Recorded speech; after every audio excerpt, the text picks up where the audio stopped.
Should we get this going? Yeah, I think we should. Here, hit the music.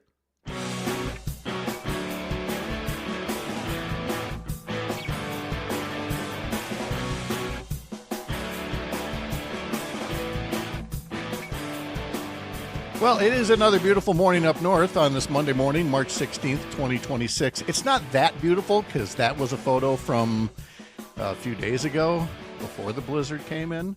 So let's see, there's this morning. You can see a lot more of the blowing and drifting. We actually got off relatively unscathed here in Chippewa Falls. I mean, Eau Claire reported a foot of snow. I would not say that a foot fell up here in Chippewa Falls, but that's the view out the backyard this morning. Then I turned it around, and if you really want to know if winter is still here, there's the deck. We're not ready to, have lemonade and talk about how hot it is this summer. That's not going to happen just yet. Good morning. Nice to have you here. I'm Pat Kreitlow. Hope you had a good weekend. Maybe caught the Oscars, maybe caught the World Baseball Classic, the U.S. team, surprisingly, in my view, beating the Dominican Republic, and they'll play tomorrow night in the championship game for the World Baseball Classic. Sean O'Malley is here in just a sec. We are going to be talking about your money and the markets and tariffs and employment reports and war. And, those things don't mix together really well for a healthy economy. Sean is standing by to tell us all about that. Then when my conversation's done with Sean, I'm going to have a rather lengthy rundown of the 7th Congressional District Republican Convention that was held Saturday in Neillsville, which, according to one conservative news outlet reporting on it, devolved into a shit show because of Sean Duffy's son-in-law, who's one of several candidates running for Congress.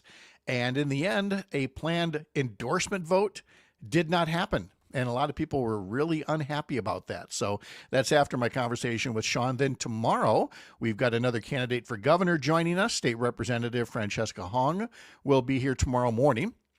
On Wednesday, we'll be talking to Emily Berge from the Eau Claire City Council and candidate for Congress, Tim Nordine from the Eau Claire School Board, Joshua Miller, who is a plaintiff in a lawsuit that's seeking to throw out the current school funding formula.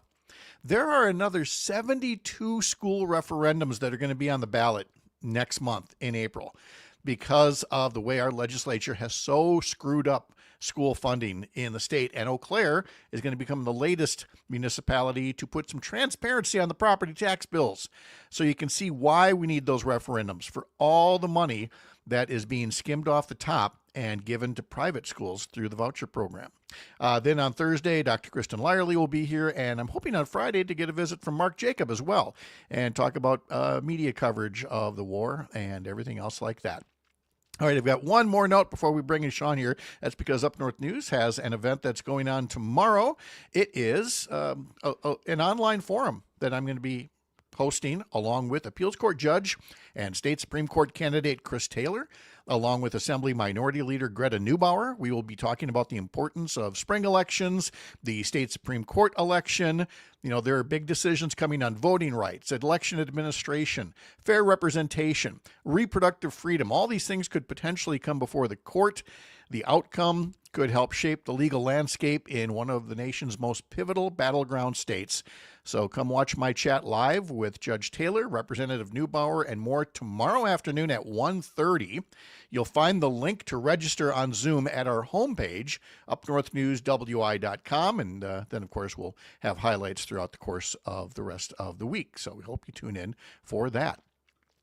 Sean O'Malley is a Hudson native. He's also then gone on to have a very distinguished Wall Street career in anti-money laundering, financial risk management, data analytics and compliance, fraud and risk management. He's now a Bayfield resident who still dabbles in helping people who want to make sure their dots are crossed and their I's are T'd. I heard someone say that yesterday. I wanted to borrow it.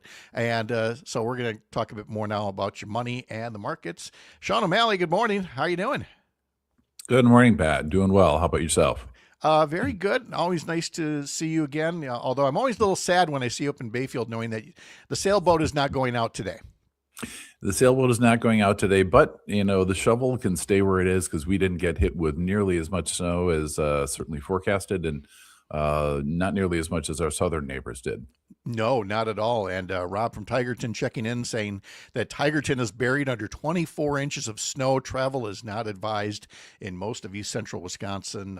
Wausau everybody around there got socked. So, yeah, I hope everybody takes it nice and easy. Just stay home for a while. Watch us talk about things going on in the news. I mean, it's only the American economy, Sean, the global economy, Nothing important. The economy of American families. So let's get into it here. And we've got a lot to say about the macroeconomy and the war and everything else. But let me start from a Wisconsin standpoint, because we know that recently the U.S. Supreme Court told Donald Trump, nope, the way you're doing these tariffs is not right. And so we know that several Wisconsin companies, among others, are suing the Trump administration, seeking a refund of the tariffs that were recently struck down. In fact, I believe the big baby in chief had quite the rant on his social media last night about the Supreme Court. Anyway, my question to you is about this. So with the tariffs being struck down and these companies, including many in Wisconsin, looking for rebates, should Wisconsin consumers hold their breath looking for price cuts from tariff rebates from these companies?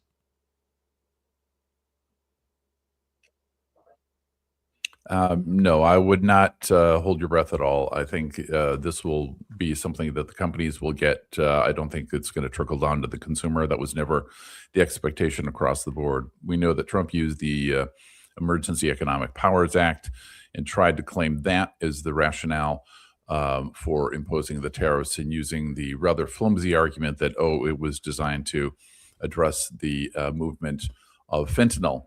To arrest the movement of fentanyl in the United States, which it really had no effect on that whatsoever.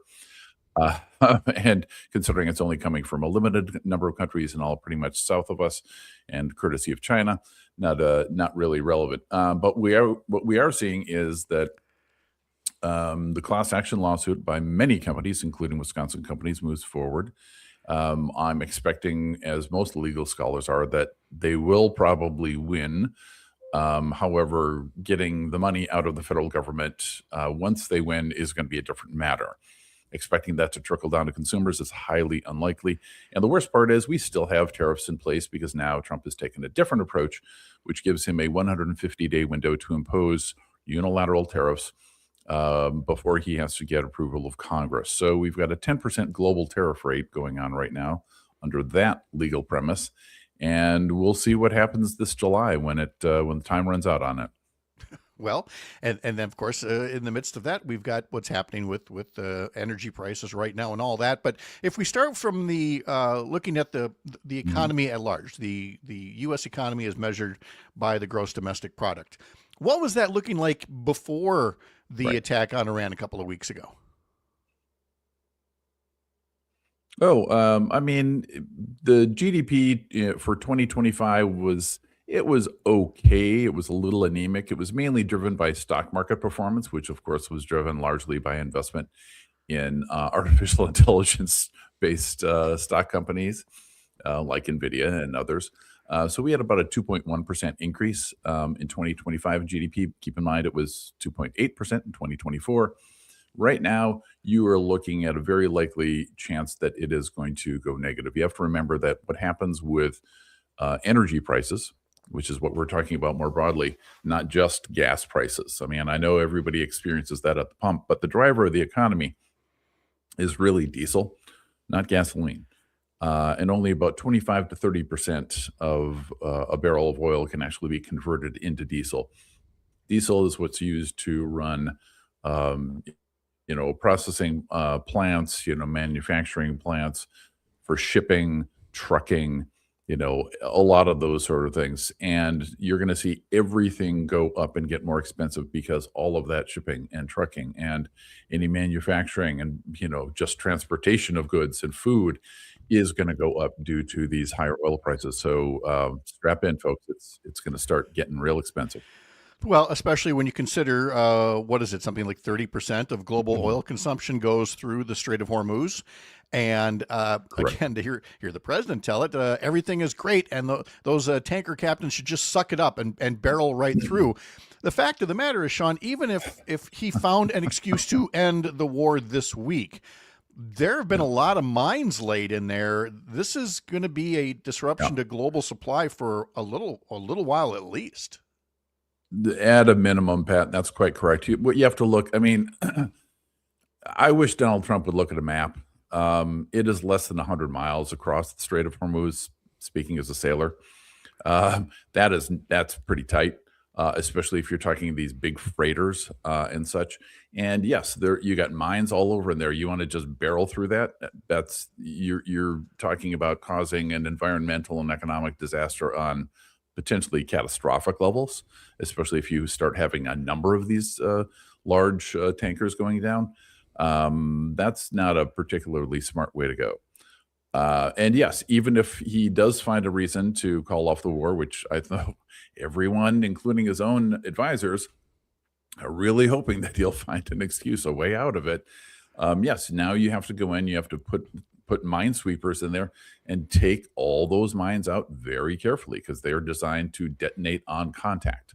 So, imagine what it's like to go around and pick these up very, very gingerly and making sure they don't go boom in the process.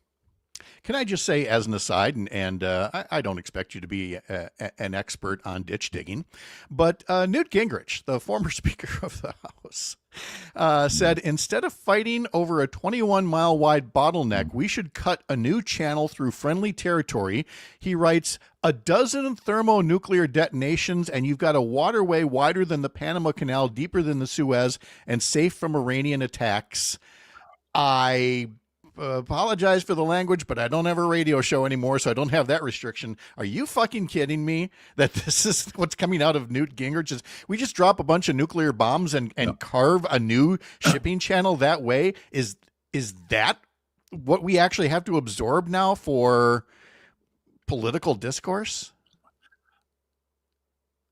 He's overlooking some of the ramifications of that. Number one, of which nuclear bombs are not really designed for precision work in any way, shape, or form. Number two, the entire area is going to be radioactive for quite some time. So I'm not sure even if you're successful, that you're going to want to use that. Number three, the only way to cut through friendly territory, so to speak, and this is debating whether it's friendly or not, is to go across the Saudi Arabian Peninsula, which is hundreds of miles.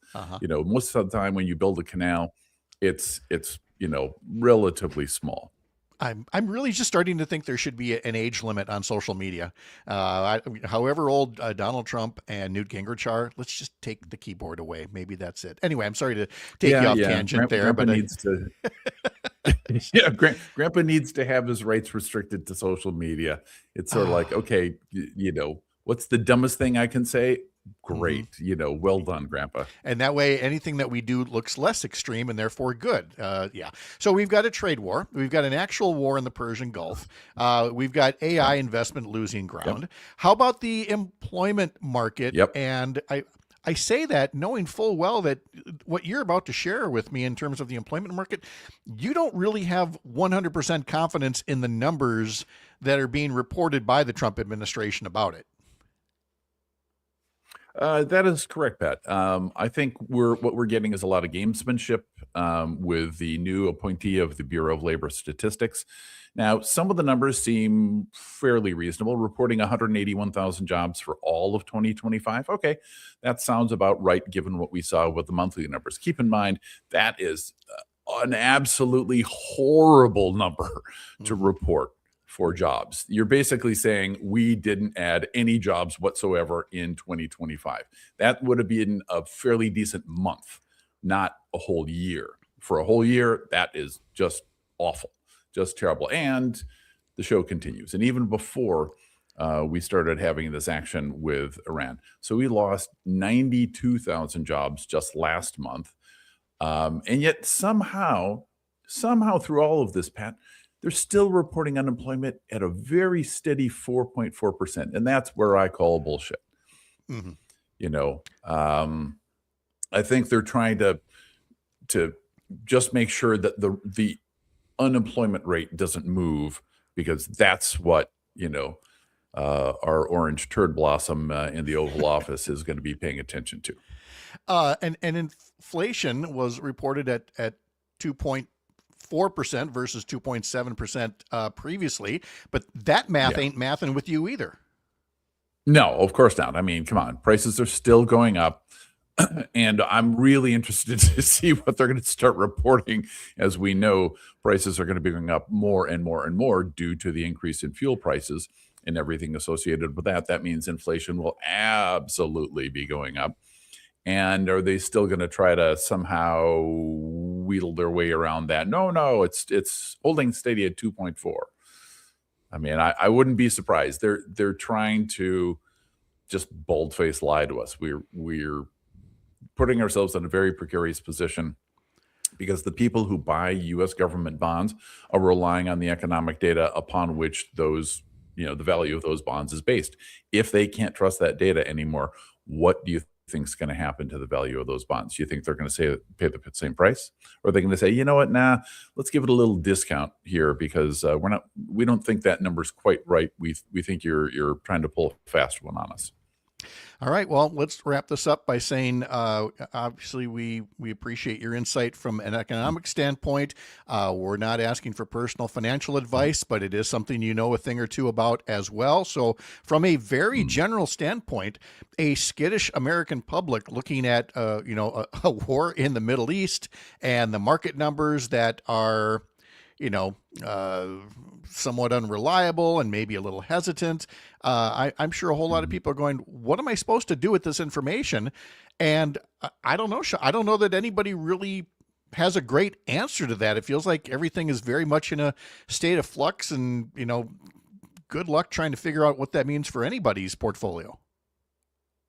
Right. And I think that's exactly what the American public is facing, Pat. They're looking at a situation where the stock market was already, pretty highly valued.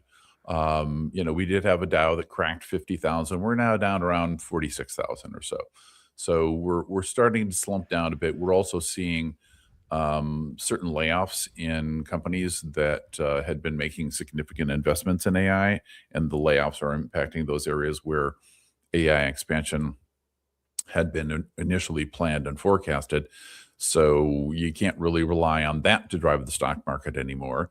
We just talked about sort of what's going on with, bonds, government bonds, and the fact that, a lot of investors can't really rely 100% on the data that's coming out to factor into, okay, what's the right value for a bond? So they're probably going to be trading off a little bit, which means prices are down. Interest rates, who knows what's going to happen there? I've heard some people say that, it's possible they're going to go up to start combating the inflation that's going to, be coming. So we're really in a tough spot economically. To help out the jobs market, we should cut interest rates, but to deal with inflation, we should raise them. We'll see where the Fed decides to go, but I would go with a safer bet than either stocks or bonds right now. Sean O'Malley, who can't take the sailboat out in Bayfield right now, but thanks to today's discussion, we now know that someday he will be able to sail from Bayfield back home to Hudson once we bomb a canal between the Twin Ports down to the St. Croix River. I mean, it's an idea I'd never thought of till now, but I guess that's doable to hear Newt Gingrich tell it. Yeah, I'll look forward to, checking with my Geiger counter on my way down. As far as sailing, that way. Maybe that canal will wait a little while. Sean, always good to connect with you. Thank you so much. Good to see you. Yep. Thanks, Pat. All right. Take care. Yep, absolutely. Pleasure having you here. We've got a lot to tell about the 7th CD convention.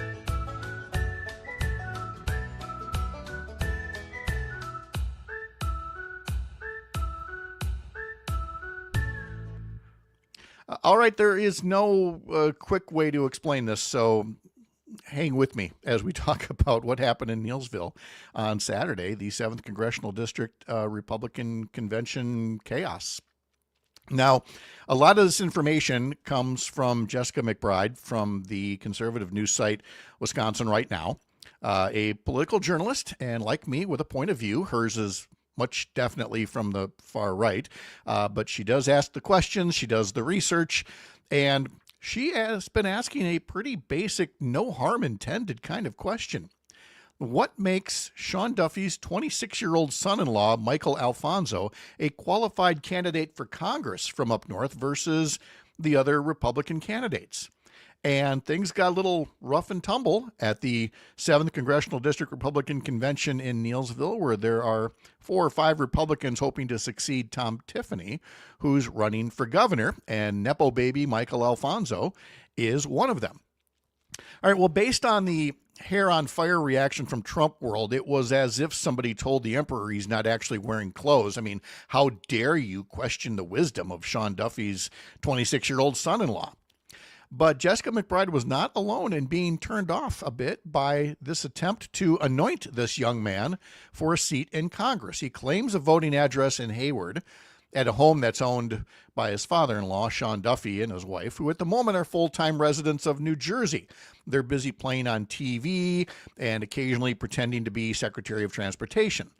But back to Michael Alfonso and whether he's a true Hayward stalwart of Republican politics. McBride wrote about how the Sawyer County Republican Party chair, John Righeimer, said Alfonso is someone with, quote, minimal life experience and job experience and is being pushed by a machine, his words, that is force-feeding his campaign. He said Alfonso is not ready, and yet they are trying to make it a coronation versus competing. I had no idea who he was until late fall. Righeimer told McBride he's especially turned off by something that you probably haven't heard much about yet, and that's all the corporate lobbyist money going into Alfonso's campaign because his father-in-law is busy cosplaying as Secretary of Transportation. He said to McBride, according to McBride's story, quote, "It's sickening. He's using the money Sean raised back when he was in Congress, referring to the $1 million that Duffy's campaign committee funneled into a PAC that's boosting Alfonso, a PAC that's also getting support from billionaire Dick Uihlein. Duffy's using his connections as transportation secretary to get Delta Airlines money. I think it's disgusting. What do these people want in return? Everyone knows this is what happens in politics, but now it's happening in our backyard. It's swampy. It's road builders, airlines, anybody connected to transportation," end quote. Duffy has been listed prominently as a guest on Alfonso's fundraiser invites, including at least one that featured lobbyists. Alfonso's campaign finance reports show he has raised more than $50,000 from registered lobbyists. He's raised more than $60,000 from individuals who hold senior roles in financial services. That's a committee that Duffy served on during his time in Congress. Nearly half of his PAC donations came from transportation industry PACs, including Delta Airlines, road builders, General Motors, and Lockheed Martin, which gets millions of dollars in transportation department contracts. This, according to McBride, comes from Politico and FEC reports. And Politico has previously reported on the full court press that Duffy made on President Trump to endorse his daughter's husband. Back to Righeimer's comments to McBride, quote, "Early on when this discussion about Michael running came about, I said, this is ridiculous. A then 25-year-old is not prepared for this. Why doesn't he run for a local board or even assembly? And even then, that might be too early." He said, people remarked, well, that's beneath Sean and Rachel's pay grade, and that is so repulsive to me. Righeimer doesn't believe that Alfonso has been very clear about questions such as, what do you do for a living? How has your experience been in the job world? Where are you living and how are you paying for your house? And these are not really gotcha questions. McBride also has an interesting aside about whether Alfonso is a dues-paying member of the Sawyer County Party, and it involves a apparently belated cash transaction that the Sawyer County chair hadn't been told about by the county party treasurer. Anyway, Righeimer is backing a different horse in this race. He told McBride he supports Paul Waskren, a corporate lawyer and chair of the Ashland County Republican Party. Others support Kevin Hermaning, who has served as chair of the Marathon County GOP. Others support Jesse Eben, who has received financial support from Eric Hovde and from billionaires Liz Uihlein and Diane Hendricks. Waskren and Hermaning are putting a ton of personal money into their races. So that's all pregame for what happened on Saturday in Neillsville. Delegates from the congressional district's 20 counties gathered to hear speeches, pass resolutions, maybe make an endorsement. An endorsement has no real power. It is still up to voters in the August 11th primary. But an endorsement is a nice little bonus to show to the voters. And the vote was supposed to take place Saturday in multiple rounds, with the last place finisher eliminated, then vote again and again until the final two candidates face off, and the winner would then have a majority of delegate support. By the way, kids, that's a form of instant runoff voting that Republicans are trying to pass bills to ban. Good enough for them, but not for you, apparently. Anyway, that's what was supposed to happen. And now things get interesting, in part because, according to McBride, no media were allowed in the room when it happened. Bottom line is there was a different vote, a vote to not make an endorsement. Now, the convention first had some speakers, including Sean Duffy, who flew in from New Jersey or Washington, D.C.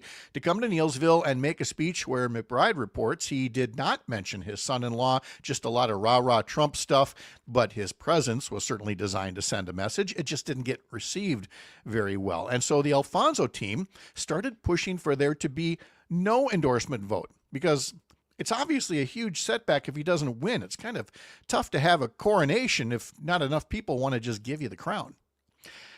Trust me, this is true in Democratic circles as well as Republican ones. I got my share of that in 2012 as the quote-unquote chosen one of Dave Obey. If you want to overcome that, you got to do the work. I did. Alfonso has not. Someone in the room told McBride that things deteriorated into a shit show, their words, when Alfonso's team pushed for there to be no endorsement. Obviously, Kevin Hermaning, Paul Waskren, or Jesse Eben would have liked to have said they won an endorsement vote over the Nepo baby, but the motion to have no endorsement passed by what appears to be a very thin margin. However, for Alfonso, this could turn out to be a case of winning while losing. All of this endorsement vote stuff that I just told you about means absolutely nothing to most voters out there. What they're going to see to help them make a decision is a truckload of political ads, millions and millions of dollars worth of ads funded by billionaires and lobbyists and millionaire candidates. Not much of a real connection to the real world, pun intended, of families in the 7th District. That's not really anything new, of course. Tom Tiffany and Sean Duffy did jack squat for their district compared to Dave Obey. They focused on TV cameras and radio microphones and stirring up the pot on social issues. Be afraid of this group, be afraid of that group. And it works across a lot of rural America. Remember how the joke about Rudy Giuliani used to be that he couldn't string a sentence together that wasn't made up of a subject, verb, and 9/11? Well, that's Tom Tiffany. Just swap it out with subject, verb, immigrants, or anything similarly xenophobic. Expect more of that from Tiffany as he runs for governor. And as for the pack of candidates who now have to compete in the August 11th primary without an endorsement, well, I haven't seen their ads yet, but I can guarantee you, you're going to think that Joe Biden, Hillary Clinton, Nancy Pelosi, and Barack Obama are still in power, because they cannot run on their own issues. They cannot run for real on health care or gas prices or explaining why the hell we're bogged down in another war in the Middle East. There's nothing they can propose that would actually help the economy of families, of Wisconsin, of the nation. It'll all be stand with Trump and all of the bullshit of an ineffective president and a zombie Congress that will not stand up for actual Republican principles. Michael Alfonso now thinks he can buy his way into Congress using the star power of his family, his youthful deification of Charlie Kirk, and a ton of money from other people who have more money than you could ever dream of, all while wondering, how is it that we've got money to shoot missiles into school buildings and sand dunes, but we're told that having affordable health care in Wisconsin is too much to ask? So it's going to be an interesting race once Republicans and Democrats choose their nominees on August 11th, so be sure you are making a plan to vote. We will keep you updated. All right, let's get to some lighter fare here. It's time for today's history lesson on this March 16th. It's due one birthday from March 15th. Mike Love from the Beach Boys turned 85 yesterday. Now, today's birthdays, Nancy Wilson is 72 today. She was born in San Francisco, and along with her sister Ann Wilson, they formed Heart. Flava Flav is 67 years old today, born William Drayton Jr. He became a rapper with Public Enemy and a reality TV star. Actress Lauren Graham from the Gilmore Girls is 59 years old today. Actress Alexandra Daddario from White Lotus and True Detective is 40. Wolfgang Van Halen,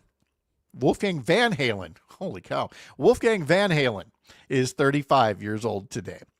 On this day in music history, 1945, the number one hit on this day was Rum and Coca-Cola by the Andrews Sisters. It was a sanitized cover of a calypso song all about all the American servicemen in Trinidad who get drunk and solicit prostitutes. On this day in 1968, Otis Redding's Sitting on the Dock of the Bay became his first number one single, posthumously, unfortunately, after he had passed away the previous December in Madison. On this day in 1985, Night Shift by the Commodores, a tribute to Jackie Wilson and Marvin Gaye, was the new number one song. It knocked Diana Ross's Missing You, a tribute to Gaye, written by ex-Commodore Lionel Richie, from the number one spot on the R&B charts. In fact, I think that's my link of some cheesy 80s music video will be Night Shift. So let me just do a little copy and paste right here live for you and put that in so that if you want to go watch a little Night Shift by the Commodores, boom, it's in the comment sections there right now. So there is today's history lesson with a little bit of music. I saw Lionel Richie was on the Oscars there last night. What'd you think? I liked Conan O'Brien. Sometimes it feels like he tries a little too hard, but I think it worked out very well for him last night. All right, time for our question of the week that folks see first in our Sunday newsletter. And it goes something like this. Under a deal to end the last government shutdown, everything else in government is being funded right now except the Department of Homeland Security, which sits atop Immigration and Customs Enforcement, ICE. Democrats want President Trump to reform the violent ICE militia activity that has been leaving American citizens and immigrants harassed, detained, and even murdered. Trump and Republican lawmakers have rejected every Democratic offer to resume DHS and TSA paychecks in return for some changes to immigration enforcement. And that has led TSA workers to go without paychecks. Many have quit. There were long delays at TSA checkpoints, and it's only going to get worse the longer this drags on. So here's our question.